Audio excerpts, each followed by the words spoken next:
আজকের ভিডিওটা সকালের খাবার খাইতে খাইতে শুরু করলাম। আসসালামু আলাইকুম, সবাই কেমন আছেন? আশা করি ভালো আছেন। আমি আল্লাহর রহমতে অনেক অনেক ভালো আছি। তো সকালে কিন্তু আজকে আর রান্না করি নাই, রাতের ভাত তরকারি ছিল সেটা খাইতেছি। তো শাক ভাজি ছিল, তারপর মাছ চচ্চড়ি ছিল। আর শাক ভাতের সাথে কিন্তু একটু শুকনো মরিচ ভাজি খাইতে কিন্তু খুবই মজা লাগে, বিশেষ করে আমার কাছে। কে কে পছন্দ করেন অবশ্যই কমেন্ট করে জানায়েন। আর এই তো ভাত খাওয়ার পরে কিন্তু দুইটা আনারস কেটে নিছি, বাচ্চাদের নিয়ে খাইতেছি। আর ফলের ভিতরে কিন্তু এই আনারস ফলটা কিন্তু আমার কাছে খুবই ভালো লাগে খাইতে, অনেক পছন্দের একটা ফল। যাই হোক, তো খাওয়া দাওয়া শেষ করে কিন্তু মা ছেলে দুজনে মিলে বাজারে গেছিলাম। তো বাজারে যাওয়ার পথে তো বেগুনের চারা পাইলাম, পরে একটা চারা কিনলাম। অনেক দিন ধরে কিনতে চাইতেছি, কিন্তু কেনা হয়ে উঠতেছে না। অনেক সময় নিচে গেলে পাই, আবার পাই না।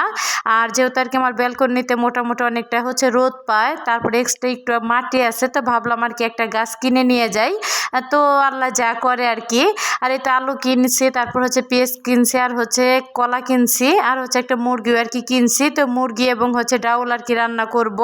আর এই তো মাংসটা কিন্তু অফ ক্যামেরা আমি কেটে তারপর সুন্দরভাবে ধুয়ে নিছি। তো বড় বড় পিস করে মাংসটা আমি কাটছি। তো সুন্দরভাবে কিন্তু এক্সট্রা পানিটা হাত দিয়ে আমি চিপে চিপে তো বের করে নিলাম।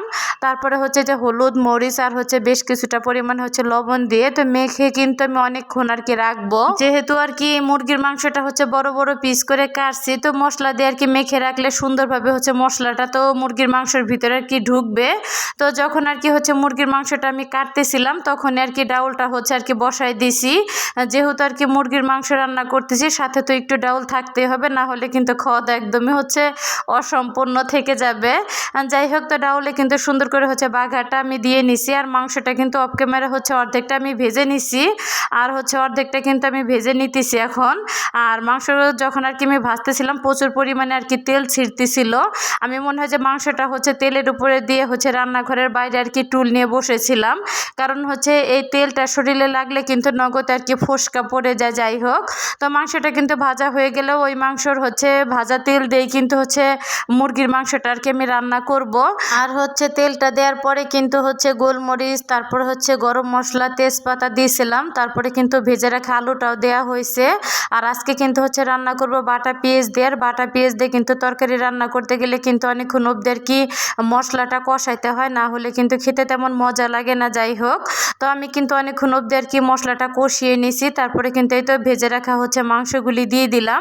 আর এখন কিন্তু একদমই গরম পানিটা দিয়ে দিব একবারেই।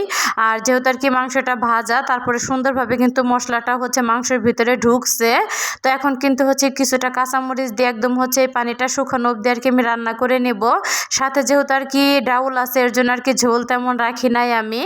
যাই হোক, তো মাংস রান্নাটা কিন্তু আমার হয়ে গেছে। তো আজকের ভিডিওটা এখানে শেষ করছি। সবাই ভালো থাকেন, আল্লাহ হাফেজ।